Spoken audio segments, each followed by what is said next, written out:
All right, welcome back to the channel. Today we are back in the basement studio talking about these magnets I've put up on my ceiling and why you might want to do the same. Or not, it's up to you. Hey, my name is Matt Attia. I'm an aspiring DP and filmmaker from Toronto, Canada. And the last few years, I've spent time working in the lighting department on commercial film sets. And recently I've started to upload to social media the things that I've learned, and now we're here in Schiffer's studio. Nothing wrong with that. Me and Matt are good friends. We grew up skateboarding together and he went to film school. Now you work on film sets and you're aspiring DP. He's doing his own projects. His work is sick. But more recently, you've been sharing your work on social media and talking a little bit about the behind the scenes and the things you learn on sets that I guess people like me who didn't go to film school or didn't work in a traditional film setting aren't as privy to, if you will. So you actually recently had a video where you talked about why you put magnets on your bedroom ceiling. Oftentimes on set, we'll run into an issue where we don't have a rigging point or we can't really damage the ceiling. Like if you're in a house like this, we don't want to be screwing things into your wall and messing things up. Using these small magnets, you can just tape them up to the ceiling and now you can simply just attach a light to it. A lot of the time we'll use like Titan tubes or Astera tubes. Expensive.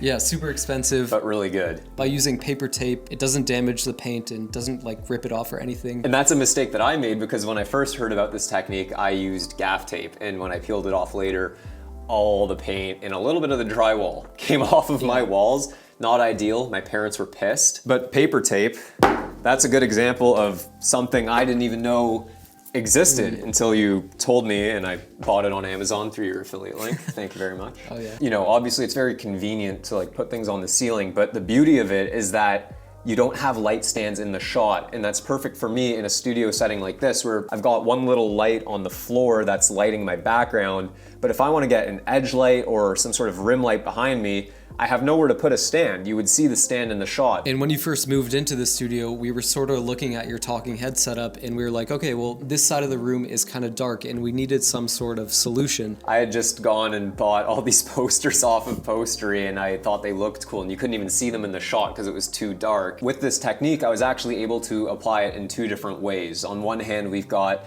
the lights above us here that are actual sources. We have sort of an edge light, rim light situation up to my left. And then over here, we have another MC that is giving more light to this wall in this poster over here. This is what the talking head setup looks like without those source lights. And then when we add those in, you can just see the difference it makes. I definitely pop out more from the background. It overall just looks more professional and better. Now, on the other hand, behind us, we have the two Aputure MT Pro tube lights. And these are practical lights where I actually want to see them in the shot. Now, the way I would mount a practical light compared to a light that's just a source that isn't actually in the frame is going to be different. For the ones that are the source lights, we just use the paper tape like we talked about. But when it's actually in the shot, the paper tape, there are ways to hide it, but I didn't think it would look as clean. So I actually went in with screws, and because these magnets have holes in them, I was able to anchor them to the ceiling just straight into the drywall with a basic screw. We've got our Aputure MT right here with the grid on top. That way the light all just comes straight down. We don't want it spilling all over the place. I even added a piece of the paper tape here to block the light spilling through the top. And we just take this. It's as easy as that. So a lot of the time, if we can't drill into the ceiling and if the ceiling is white, what we'll do is we'll use black paper tape, and then over top of the tape, we'll use white gaff tape so it sort of just blends into the ceiling. I wish I knew before that I could just put white gaff tape over the paper tape to hide it, because now I have permanent holes in my ceiling. It is what it is. And that makes a lot more sense than what I did. So if you don't want to screw magnets in your ceiling, that's a great solution. If you have white ceilings. When I first saw your video when you were talking about paper tape and magnets, I was completely blown away that this was something that's so seemingly simple and like just a genius solution to a problem that I know was a thing I was dealing with, especially in this small studio space, but something I'm sure many people deal with. Like you said, it's a convenience thing, it's a footprint thing, but it's also a price thing. This allows us to use smaller lights and things that are more accessible to, the masses. To set up a boom pole or an auto pole, the footprint is huge, firstly, and also it takes a lot of time to set up. Everyone's carrying tape on them. By just simply taping some plates and magnets, Exactly. it doesn't take a lot of time also. Yeah, like you had a video where you had your subject in the shower and you had this really dramatic shot with the light coming down on him.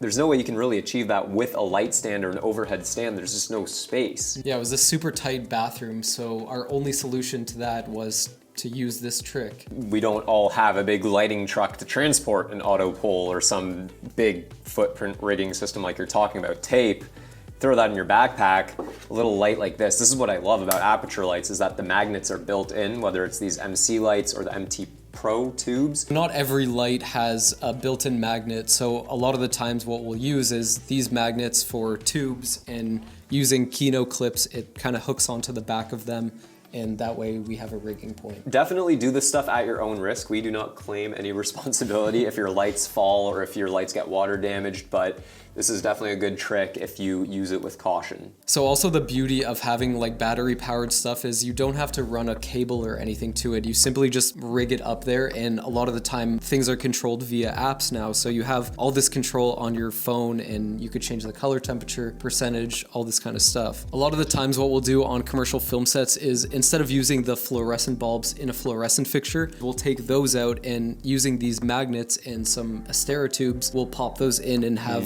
our own source able to control them, the color temperature, output, all that kind of stuff. Yeah, and the fluorescent tubes, they obviously flicker a ton. They don't look good on camera. You can't control the output or the temperature. It's brilliant. It's completely genius. More people should be doing this. I feel like this is probably like a pretty standard film industry thing, but for people like me, this is rocket science. Well, man, that was a lot of fun. I think people are gonna be excited to try this for themselves. I know I was. If you wanna see more of Matt, where can they find you? Social media, YouTube, TikTok, Instagram, you know, the usual. At Matt Attia. Yep, Yeah. Matt Attia. And, and yeah, that's it for this video. Thank you very much for watching. If you liked it, click the like button. Don't forget to subscribe. Follow me on Instagram, follow Matt, and I'll see you in the next video.